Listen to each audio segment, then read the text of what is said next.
That's not a snowball. That's one of Mitten's kittens. Oh, they must be freezing. What happened to her? We need to get these kittens inside. Okay. You keep the others warm while I take Snowball home.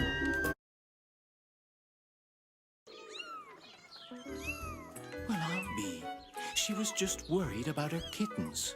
If we're very quiet, we can sit and watch for a while. Caillou had never seen such small kittens before. He thought he could watch them forever. Oh, Polly! Caillou! Come on, Caillou. Caillou liked the kittens so much,